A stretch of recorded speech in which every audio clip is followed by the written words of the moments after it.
Aminin niyo na muna. Na nandun talaga? Oo, at ipaliwanag niyo kung bakit nandyan. Oo. At kung ano ang partisipasyon. Ano ang papel nung senator? Bakit naman humihingi ng tulong? Kasi, Ay, paano kung nilalapitan mo yung mga ihaharap na resource, pa tinitingnan mo yung supplemental affidavit nila? Oo. Bakit mo pinapakialaman? Bakit supplemental? Oo. Kasi, meron ng unang affidavit eh. Eh, nung dumating, teka, kulang yan. Dagdagan nyo. So, yung supplemental, yung Kaya dagdag magtataka na rin. kayo, bakit Kumusta ho kayo lahat dyan mga kababayan? Welcome back sa PH Update. Bago ho natin umpisahan ang ating talakayan, gusto ko ho munang pasalamatan itong si Ma'am Pamela ng Third Floor Studio at itong si Ma'am Cathy Binag. Kundi ho dahil sa inyo, hindi mapipilitan yung papogi-pogi na pumalit sa akin dito. Ibinalik ho ako dahil dito kay Ma'am Cathy Binag at dito kay Ma'am Pamela ng Third Floor eh. Madam, thank you ho ha. Meron na naman akong racket dito sa PH Update. Madami mo bang nakamiss sa akin? Madami mo ba nakamiss? Madami mo ba nakamiss? Ang daming papakulay na hanap. Asan si PH? Asan si PH? Eto na ho si PH Update. Yung nung mandi dito, wala ho yun. Papogi-pogi lang yun. Oo, hindi pwede dito yung papogi-pogi. Dapat dito, di ba? Dito sa video na ito mga kababayan, dami natin pag-uusapan. Ako, old setup. Nandito yung original na host. Naku, yari na naman. Ito na nga ako pa sinasabi. Ito, dito sa video na to, pag-usapan ho natin, siyempre, mainit ho ang usapin sa ipinagbabawal na droga. Yung mga leader nating bangag. Di ho natin nagawan ng ng reaction video itong mga banat nitong si Binibining Maharlika, yung naging talakayan nila. By the way sa mga susunod na video natin, meron ho tayong panunuurin ho natin yung naging interview natin dito kay Attorney Vic. Marami pa ho tayong portion na ikinikip ho natin sa tamang panahon ho natin ilalabas yung mga yon. Sa tamang panahon ho ilalabas natin yung mga yon. Hindi pa ho talaga to yung perfect timing ika nga. Eto na ho mga kababayan, kita nyo naman ho sa ating larawan. Nasa isang frame yung mga idolo natin na yan. Pinagsama-sama ho natin. Congressman Rodante Marcoleta, dating Pangulo Rodrigo Duterte, Atty. Vic Rodriguez. Palakpakan yan Sa mga kamag-anak nyo kung di pa nakakakilala, yan kay Kong Dante, kilala na yan hindi natin pakilala yan Baka pati aso sa inyo, kilala yan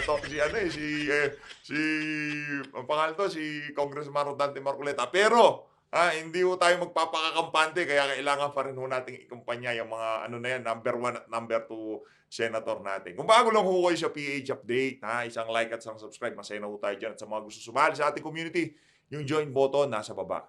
Teka lang ho, shoutout lang ho natin yung mga nagpakulay na naghahanap sa sorry na, ito na. Napilitan na si PH Update na ibalik ako Diba? Pero yung si Boy, yung popogi-pogi na pumalit sa akin, mapapanood nyo pa rin ho doon sa PH Trending. Okay? Medyo busy pa siya Nandun siya sa kabilang kwarto, nag-iinarte, nakikiusap, na ibalik daw siya. Pero sabi naman ho ng amo namin, siyempre, pagbibigyan niya itong si Madam Pamela at itong si Ma'am Cathy Binag, di ba? Sila pa ba naman ang hindi natin pagbigyan dito, di ba? Ito, shoutout ho muna natin itong mga to. Again, hindi ho natin pinapakita to para ma-pressure yung mga kasama natin dito na magpakulay. Pinapakita lang ho natin to para pasalamatan ho yung mga nag-e-extra effort sa ating mga ginagawang video. Unahin na ho natin to mga kababayan. Mega love shoutout dito kay Nang, mega love shoutout. Ito ho siya maraming salamat to Mega love shoutout din ho dito kay Isprikitik Langga, maraming salamat mega love shoutout. Ingat ka dyan sa Hong Kong. Lagi ka lang nag-i-Isprikitik dyan. Mega love shoutout din ho dito kay Ma'am Nanette Dizon. Mag-ingat ho kayo. Maraming salamat. Di ho natin alam yung currency na yan, pero thank you ho. Ma'am Nanette Dizon, thank you. Mega love shoutout din ho dito kay Q-Shaft Repair. Maraming salamat ho. Mega love shoutout. Thank you ho Mega love shoutout din ho dito kay Vima Galindo. Maraming salamat ho. Thank you ho sa pinadala niyo na yan. Mega love shoutout. Mega love shoutout din ho dito kay itong si Manong Jess Gonzales. Maraming salamat po. Mega love shoutout. Manong Jess, maraming salamat Dito kay Ma'am Lisa Soriano, ito si Ma'am Lisa Soriano, suki din ho natin dito yan. Kasi pagka paulit-ulit ho natin naririnig yung pangalan, naano ho natin natatandaan natin. Maraming salamat, Ma'am Lisa Soriano sa $10. Etong si Ma'am Arisa normal na ho ito. Anak ko, may bago na naman tong si Ma'am Arisa papasyal-pasyal lang pala sa Japan tong si Ma'am Arisa palakpakan ho natin. Maraming salamat, Ma'am Arisa ha. Ayun na nga mga kababayan, dumako na ho tayo sa ating mga pag-uusapan dito sa video na to. Unahin na ho muna natin ang pagkikita nitong si Congressman Rodante Marcoleta at itong si Yorme Isko Moreno, no? Ibang klase, itong si Yorme Isko, suportado din itong si Congressman. Palakpakan natin. Palakpakan ho natin. Ayan panoorin ho natin. Pwede palang mag-artiste itong si Congressman Rodante Marcoleta, pero wag ka lang pupunta dyan sa probinsyano, Congressman, mahahalin tulad ka dito kay anong pangalan to? Kay Abalos. Baka wag mong karirin yung yung pagiging artista. Pero artista, magaling siya dito. Magaling siyang umarte dito. Kasi 'di ba si nabash lang siya dun sa kaipalan niya sa mga teleserye. Napaka-trying hard ng dati niya. Ito mga kababayan, panoorin natin to. Kong, balita ko. Yan si Yorme, hindi na ho nag-artistahan yan. Talagang artista ho yan. Yun sa mga kung sino mang kalaban ni Yorme, kalaban niya daw itong si Hani Lacuna Huwag niyo kong iboto si Hani Lacuna. Iboto niyo si Yorme. Yorme lang sa kalam. Basta etneb lang tayo. Kahilig ka raw sa opera. Oo naman. Biglang nag-reminis no? Paborito natin yan. Mula Kasi sa pagkabata natin. Oo, ako rin nung araw sa bakery. Yan ang pinangamura kasi. Lalo na yun sa Tipas, sa Rizal. Oo. Maganda yun, masarap. Masarap yan. Ang problema, may pera ka ba? O minsan nawawalan din tayo. Ito, baunin mo. Ha? Magkano? May etneb ako dito. Bili mo ng kopya. Naku.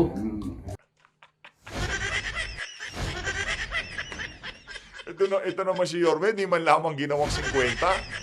Wala na ho tayo mabibili sa etneb ngayon. Ano mabibili mo sa etneb? Isang pandesal? Hindi makakabili ng sangopya yan. Talaga si Yorme, oo. Ngayon lang ako nakatanggap ng etneb sa isang mayor. Ay, Naku po, yari tayo dyan. Ibang klase talaga. sayang din yan. Mga 2-3 kopya rin yan. Oo naman. Yan. Nabaon mo para pag pumunta ka sa probinsya, mapaliwanagan ng ating mga kababayan ng mga ninanais mo para sa ating bansa. Hoy, yun. Palakpakan ho tayo dyan. Kasi gusto namin maging sinagot. Sige, salamat sa...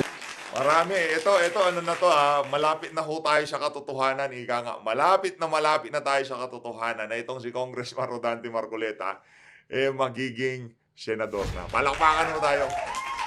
Siyempre, itong si Atty. Vic Rodriguez, kumbaga nandun pa lang tayo sa punto na sisindihan pa lang natin yung meet siya para talagang umalago na siya pataas. Di ba?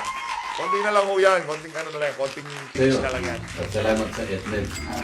Ganyan lang ang buhay. Etneb lang. Etneb lang. Kayo naman, etneb lang. Yung si Yorme, talagang yung style niya hindi nagbago. No? Tumakbo siya ng presidente, etneb lang. Ngayon, etneb pa din. Mayor, dahil sa ako'y Ayan, binigyan mo ng sinasabi etneb natin. sa gabing ito, May etneb, ay kinakailangan buksan natin ang isang opya. pakete ito. Wow. Matikman mo naman itong hopya na Mungo Supreme. Oh, Mungo naku, Supreme. sikat na sikat sabi niya sa Oo. Binondo. Alam mo ba Bitin. na... O sige, hawakan mo na yung para sa'yo. Ayan. Parang masarap yan Kopya. Munggo. Munggong hopya. Iyan. Wow. Sapagkat ang pag-asa ko, kung sa pamamagitan man lang ng hopya, Mayor, ay magkakaisa ang ating bansa. Yun Ay so naman hopya na pala. tayo. Ay, sama ako sa iyo kung pagkakaisa rin lang. Okay. So kagatin Tos. mo. Oh. Palakpakan ho tayo sa kinagat nilang kopya na yan. Palakpakan. Napakagandang tingnan pagka yung mga yung mga politiko na dati nasa magkabilang bakod ng 'di ba tumakbo ng presidente yang si Yorme itong si Kong Dante bit-bit yan ni VP Sara diyan sa Unity.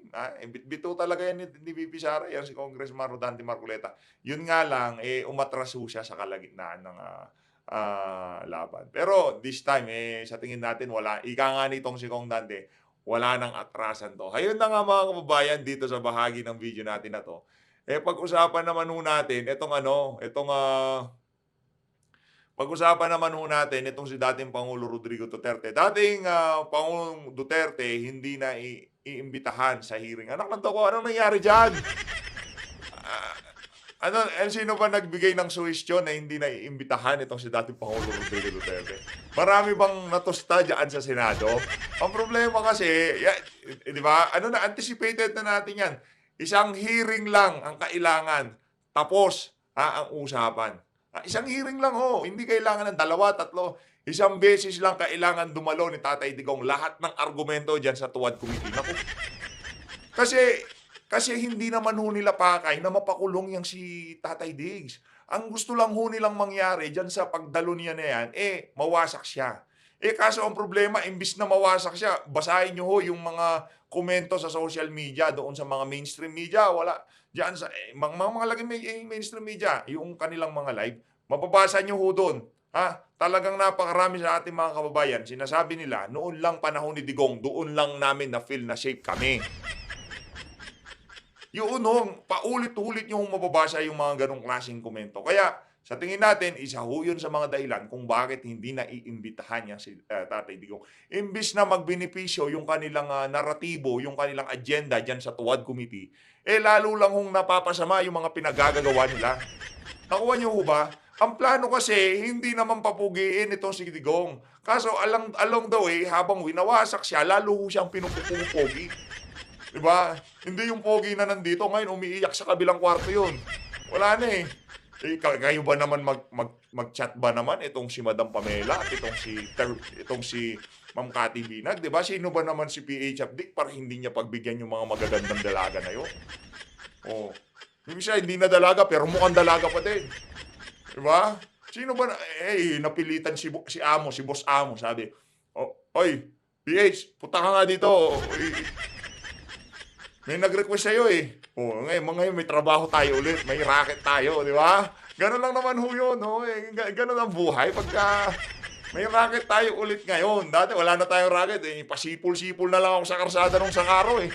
Sabi ko ba, ayos to relax na lang ako ngayon Hindi ko na nakikita yung mga makukulit sa social media Totoo. Nandun na lang ako sa karsada. Sabi ko, na lang ako parilak. Ngayon ako na isi-survey nila. Wala na akong pakialam sa kasamaang palad, hinila ho tayo ulit. Sabi ko naman kay Amo, ano magagawa ko, Boss Amo? Nag-request sa atin si Pamela, 3rd floor. Baka naman, di ba? 3rd floor studio, di ba? Tapos, Ma'am Cathy Binag, anak ng tokwa. Wala na. Sabi ko, asan na ho papel? Pipirma na ako dyan. Kung si Grijaldo hindi pumirma, si PH mabilis pa sa 4:00. Kaso lang ho ang ko dito pagkatapos ho ng mga 3 buwan, kung hindi nyo na ho ako nakita, meron ang ibig sabihin ho nun, sinibak na ho ako. Pero pagka sinibak ho ako, hanapin nyo ho ako Nagmakaawan sa mga viewers. Para meron pa ho tayong racket dito. Pero yung pumalit sa akin, malakas din ho yung yun.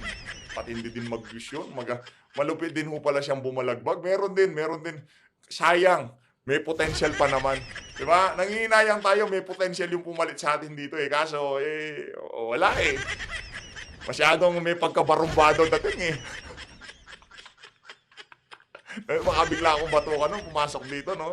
Ganito na. Yan na nga pa sinasabi natin, hinay-hinay yung Tuwadcom, Hinay-hinay. Mag-ingat kayo sa mga hinihiling nyo. Diba? Baka pagka binigay sa'yo ni Tatay Digong yan, bumalentong kayo dyan. Balita ho natin, pati Tuwadcom, parang, hindi na namin iimbitahan niya si Digong. Parang, sapat na yung narinig namin sa Blue Ribbon Committee. Under oath naman siya. Okay na yun. Sapat na yun para masiraan namin siya. Hindi ho para mapakulong, para masiraan lang itong si dating Pangulo Rodrigo Duterte. Ito na nga ba sinasabi natin dyan. Itong si Binibining Maharlika. Kanilang naging talakayan nitong si Atty. Vic Rodriguez. Ito kasing yung setup po kasi nila dyan. Live. Yung sa atin, recorded. So, sa atin, recorded. Kontrolado ho natin kung anong mga lalabas. Kontrolado natin.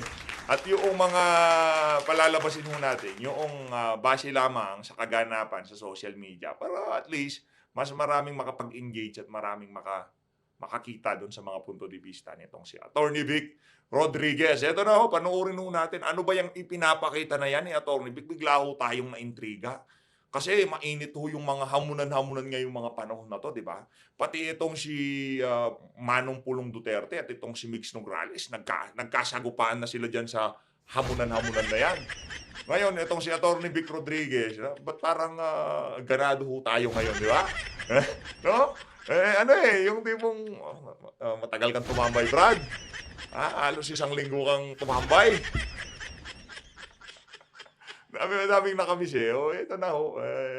Walang nagawa yung si Boss Amo natin eh. Pinapirma tayo kaaga-aga.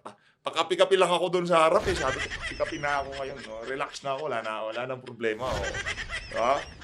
Bigla akong tinawag eh. Suot mo na yung white na t-shirt mo. Okay na yan. Akangkada ka. Ito na. Game mo tayo. Game. With me, the result of my drug Grabe, test, oh. negative yan. Di ba kayo Ito nahihiya ay dyan? pinakita ko doon sa COMELEC nung ako Yeah. ay Saludo yan, nagsumite ng aking Tapos saluduhan muna natin itong si Attorney Vic Rodriguez. Yan yung mga matitikas, di ba? Palatakan natin. Dapat sana yung mga opisyal ng pamahalaan ngayong mga panahon na to, yan ang yan ang gawin ninyo. Kung ano yung ginagawa nitong... Kasi di ba, tama naman eh. Kung wala kayong tinatago, ba't takot kayong magpapulburong test? O para dito kay Paduano, para dito kay mga nasa tuwad ko mo. Alam nyo, maraming nangyayari pagka naka-suspended, pagka suspended yung session. Pagka naka-break sila, maraming nangyayari, meron kinakausap na resource person, baka meron pang sumisinghot dyan. Kaya dapat, yung pinapakita na yan ni Atty. Vic Rodriguez. Kaya kayo mga kababayan, kung naghahanap po kayo ng isang taong mapagkakatiwalaan at talagang walang bahid ng kung ano mga dapat maibahid dyan, dyan na po kayo kay Atty. Vic Rodriguez. Kaya kung Dante, kumbaga nasa top 5 na natin yan eh. Yung dalawa na yun nasa top 5. Pero sinasabi natin dito, kailangan ho yung awareness, yung awareness para dito kay Atty. Vic Rodriguez. Kailangan ho natin yun. Kailangan nyo ho siyang ipakil. Naku, yari ho tayo dyan pagka tayo lang nag-uusap dito. Naku, bubulahan tayo. Kaya bang papanalunin ng 300,000, 500,000 na taga-suporta ni PH Update itong si naku, malabo pa ho sa sabaw ng pusik yun. Hindi ho natin kaya. Yung sinasabi ko na sa inyo, kung tayo lang at yung mga vlogger na kumakampanya kay Atty. Vic ang talagang babalagbag sa kampanya para sa kanya, hindi ho tayo mananalo. Ang kailangan ho natin dito, bawat isang nanunood, makapaghikayat ho kayo ng kahit 100, pwede na yun. Hindi, kahit kada isang manunood, kung family of 5 kayo, at yung 5 na yon, kayo lang ang nakakakilala kay Atty. Vic Rodriguez, at least, yung majority sa pamilya nyo, ipaboto nyo sa kanya si Atty. Vic. Diba? Kung family of 10 kayo, at least, makumbinsin nyo yung 8 na iboto si Atty. Vic. Tama, mali? Para at least, kung ito, sino man yung boto ng mga to, yung majority sa pamilya nyo, nakampanya nyo na itong si Atty. Vic, di ba? certificate of candidacy. Dahil again, yung panawagan ng hakbang ng maisog, yung transparency and accountability. Ako naniniwala na sa simula pa lamang, yung nagnanais pa lamang at may mabuting hangarin na maglingkod sa gobyerno, simulan natin.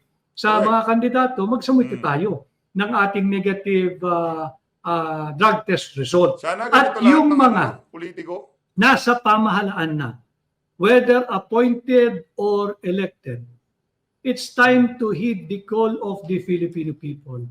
Undergo an open, transparent, credible, and fair and truthful hair follicle drug test from the President down to the lowest employee or staff in down to S-Care chairman. Diba? Dapat pati yung mga tanod, down to tanod. Para magkaalaman tayo, di ba? Lahat from the President, papunta sa tanod, basta lahat ng tumatanggap na sweldo sa gobyerno, dapat magpapulburon test kayo. Sang-ayon ho ba kayo dyan sa ano na yan, panawagan ni Attorney Vic? Tayo isang ayon na 300,000% dyan sa ano na yan, dyan sa panawagan na yan, itong si Attorney Vic Rodriguez. Dito sa bahagi ng video natin, naku po, ito si Antonio Treliling. Yan na nga ba sinasabi natin dito? Meron daw namataang isang asong aali-aligid dyan sa Batasang Complex. Anak ng to. Ay, Treliling ha. Markado ka na sa mga iglesia. At lahat ng mga tawag dito, lahat ng mga nagkakala dyan sa Tuwad Committee, markado na kayo sa iglesia. Kaya sinasabi ko sa inyo dito, mag-behave kayo. Dahil ngayon pa lang, pinapalista na kayo nitong mga kilalang miyembro ng iglesia. Lista nyo na ha! Ilista nyo mga pangalan nila ha! Ito ba? Ngayon, lap trip talaga yung na yun, yung nung nanawagan yung mga kababayan nating iglesia na pinapalista ho nila yung mga pangalan itong si Paduano, Akop, itong si Abante, si Barbers. Ilista nyo to, wag nyo iboto to. Ay naman to. Ibang klase na ito. Pakinggan natin to. Ito ho, umpisa natin to game. Meron kang... Meron. Ako, yan, pasabog mo yan. Kami baka mahimatayin kami ni Kuya Benny dyan, ha? Hindi namin muna ilalabas. Mas maganda, umamin na muna sila. Diba? Aminin niya na muna. Na nandun talaga? Oo, at ipaliwanag niya kung bakit nandyan. Oho. At kung ano ang partisipasyon. Ano ang papel nung senator? Baka naman humihingi ng tulong kasi mga kampanya sa Caloocan kasi yung tatay nung kalaban niya, congressman eh. Di ba? Si Kong Oka malapitan, di kaya? Kung ganun sana. Paano kung nilalapitan mo yung mga ihaharap na resorts pa, tinitingnan mo yung supplemental affidavit nila. Diba? Bakit mo pinapakialaman? Bakit supplemental? Kasi meron ng unang affidavit eh. Nung dumating sa teka, kulang yan. Dagdagan nyo. So yung supplemental, yung Kaya dagdag na magtataka rin. kayo, Okay, yung supplemental affidavit, parang alam na natin kung kanino galing. Nakita ko siguro nitong si Trililing. Abo, teka, yung mali yung supplemental eh. Ayusin nyo yan. Bakit hindi konektado sa ICC? Dapat i-connecta nyo yan. supplemental affidavit. Kasi dinagdagan nila yung mga unang testimonya. Nakikita nga kulang eh. Oo. Correct. At doon sa supplemental, doon na nagdadawit ng kung ano-ano at kung ng sino-sino. Nako. Nako. Yun ang matindi ngayon, Nelson, ano ha? Ang tanong dyan, magpapatawag pa ba kaya ang Quadcom ng susunod na pagdinig? Kasi mukhang desidido si Kong Abante at saka si Kong Dan, may patawag din ang dating Pangulong Rodrigo Duterte. Siyempre, kung ako nariyan, gusto nilang ipatawag, kasi nasubo na sila dyan, Benny, di ba? Yung sinabi yung ipapatawag namin si Duterte, nasubo na sila dun eh. Pero alam ko, nung nakita nila yung nangyari sa Senado, nang lahat dun ay na-neutralize ng dating Pangulo, takot na silang Neutralize. Huwag gagamit. Grabe naman tong si Sir Nelson, not neutralize talaga. Ano? Sinong na neutralize? Ito si pambira talaga. Sabi ko na nga ba mabibitin tayo dun sa reaction video natin kagabi. Kaya kailangan ho natin sundutan itong itong talakayan nito nila Sir Nelson at nitong si Sir Jen. baka bumabahag ang buntot nila na makaharap na ang dating Pangulo dyan sa Kongreso. Baka sinasabi na lang, mas maganda pumunta yan dito, pero sa likod ng isip nila. Galing nitong Kasi nagkaroon mahusay. ng plataforma eh. Not platform. Nagkaroon ng platform. Na ika nga tuntun. Hindi, yung na-emphasize yun. Yun ang ayaw nilang mangyari dyan sa Tuwadcom. Yun ang ayaw nila, lalong madiin sa sambayan ng Pilipino na nung panahon ko, talagang safe ang mga karsada natin. Naubos ang mga drogista. Sino ba naman ang magulang na nasa matinong kaisipan, nagugustuhin niya na maraming adik na nagpapakalat-kalat sa karsada, di ba? Siyempre, kung ikaw magulang, gusto mo safety yung safety ng mga pamilya mo, di ba? Tungan para mapakinggan yung saloobin ng matanda. Kaya't medyo hindi naging maganda at nagkaroon ng backlash. Yes. Kasi ganito nga ang sabi ko kahapon, Benny. Ito lang, ewan ko, pagka na-imagine nila ito kung papupuntahin pa nila doon ng dating Pangulo. Imagine mo lang, dating Pangulong Digong Duterte at si Congressman Benny Abante. Imagine mo na nakaharap sila. Tinatanong ni Congressman Benny Abante si Digong. Sumasagot si Digong. Palitan sila. Anong mangyayari after ng siguro mga 30 minutes? Dalawang may dyan nagtalo. Anong mangyayari? Siguro, tingnan mo kung anong, imagine mo kung anong nangyari kay Benny Abante. Pero bago ang lahat, bigyan muna natin ng credit si Senator Pimentel, no? Talagang Credit ang ganda ng kanyang handling. Galing, galing. Saludo, palakpakan ho muna natin. Pero hindi pa rin ho natin trip yung mga yan. Okay lang. Kumbaga, yun yung ang tawag ko doon, professionalism. Professionalism, oo. Hindi kita kaalyado, oo. Ang asawa ko ambassador o special assistant envoy or kung ano man yung trabaho nitong asawa ni Pimentel na binigay ng administrasyon ni Marcos Jr. Pero gagampanan ko yung mandato ko bilang senador, hindi bilang aso nitong si Tambaluslos o kung sino pa. Palakpakan natin.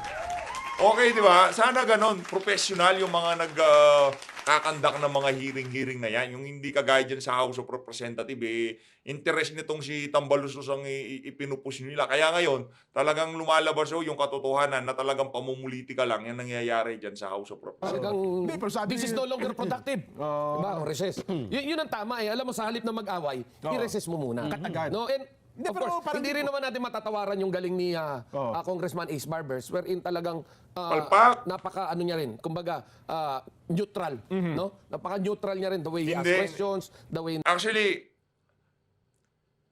nagpapaka-neutral siya sa harap. Kunyari, pag siya magsasalita at kung yung mga ibang susog. Pero kung kahit na nagsisigawan na yung resource person, sinisigaw-sigawan na yung resource person, wala ho siyang pakialam. Yun ang problema dito kay Ace Barbers. Talagang habang napapahiya, habang nadidiin itong mga resource person na to, wala naman ho siyang reaksyon. Kumaga, hindi niya man i-break o muna, itigil muna natin, magkalmahan muna natin. Wala akong ganun.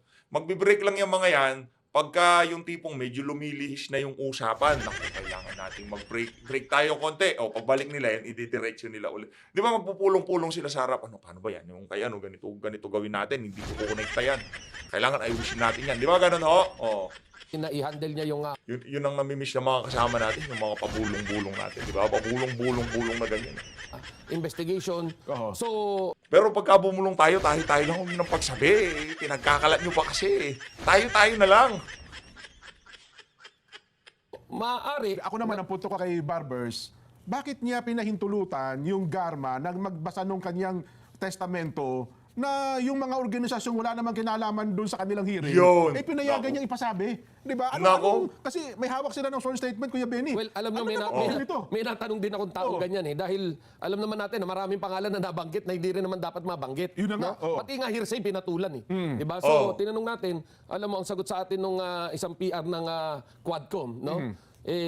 Alam mo, natural yan kasi mayroon minsan na nababanggit na hindi naman natin inaasahan. Aha. Gaya nung, yun na nga, nabanggit yung Nangyari ang phishing tuloy. simbahan na ang binanggit, no? Di ba? Yun ang sinasabi na natin. Para bang ang pananaw ng tao rito, abay wala nang ginagalang. Oo. Yung KOJC, ganun yung ginawa nila. Ngayon dito naman sa INC, ginawa rin nila. Well, Naku, yan na nga ba?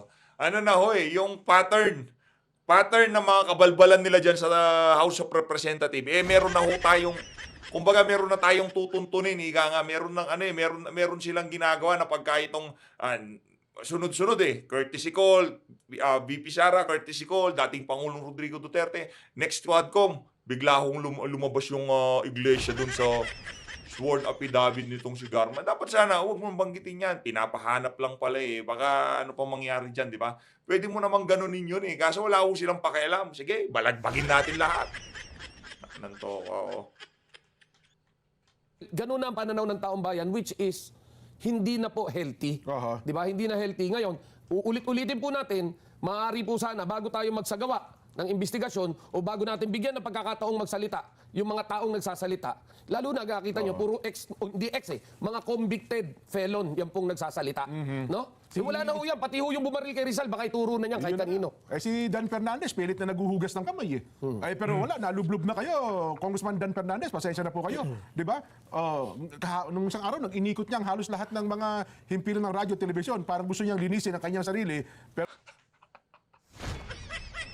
para sa mga taga Laguna, yung mga INC kababayan natin dyan, isulat nyo na ho pangalan. Dan Fernandez, huwag nyo hong butuhan yan.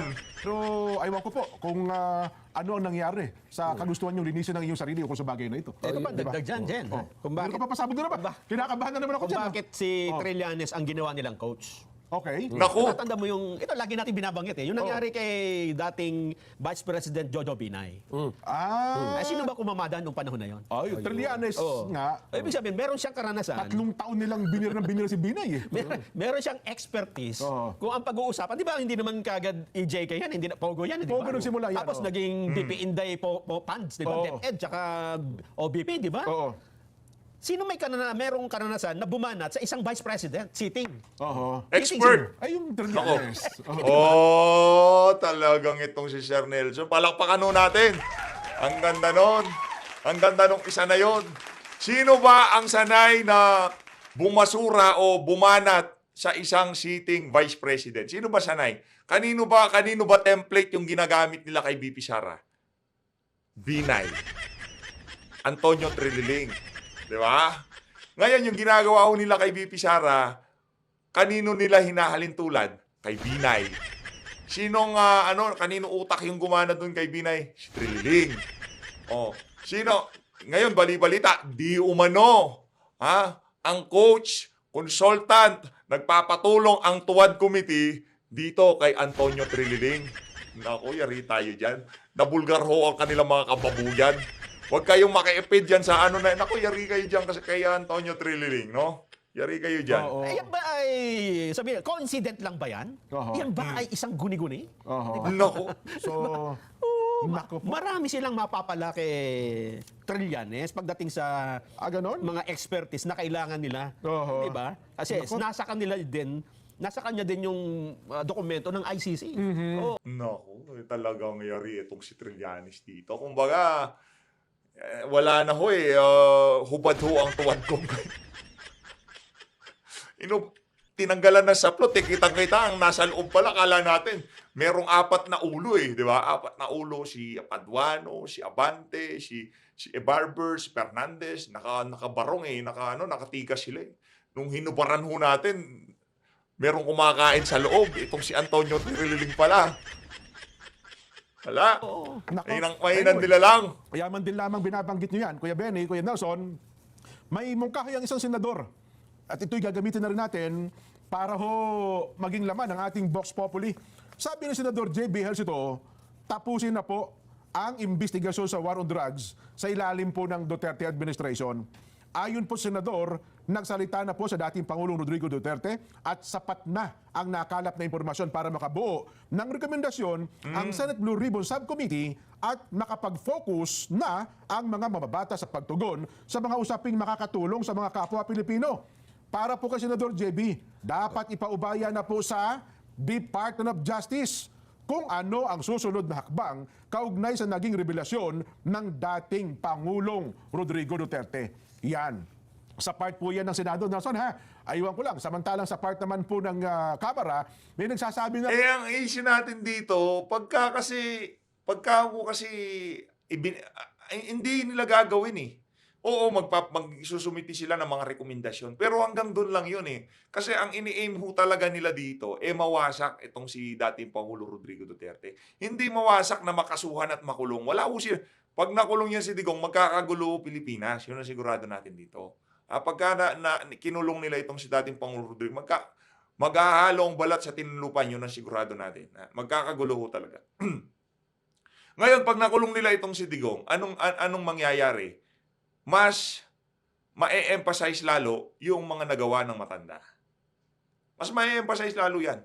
Mas sasabihin lang kung sino pa yung nagbigay ng safety sa aming mga anak, siya pang pinapakulong ngayong mga panahon na to.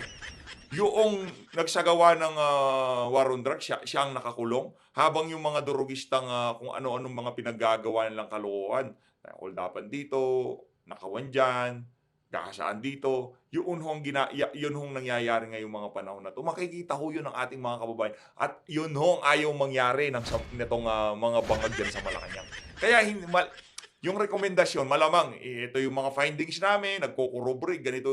Pero hanggang doon lang ho yun. Pero walang isasampang kaso dyan para makulong tong si Tatay Digong. Malabo ho yun. Imposible mangyari yun. Pag nakulong yan, lalong magiging underdog yung mga yan. Yung mga Pilipino pa naman, gustong-gusto nila yung mga api, di ba? Yung mga underdog, di ba? Baka Yang ginagawa nyo na yan para hindi manalo si VP Sara, yan pa maging dahilan, baka manalo siya. Na rin, Diba? Siyam, 10 na po ata ang naging pagdinig dyan. Ano pa bang batas ang gusto ninyong gawin? Meron pa ba? Dapat pa ba kayong ipagpatuloy pa ba ang investigasyon itong Quadcom na ito? Pero tapusin pa natin to, itong sinasabi ni Senator JB Ercito. Ang sabi niya, Nahayaan na natin ang concerned agencies Yan. to do their work with all the facts that has been discovered.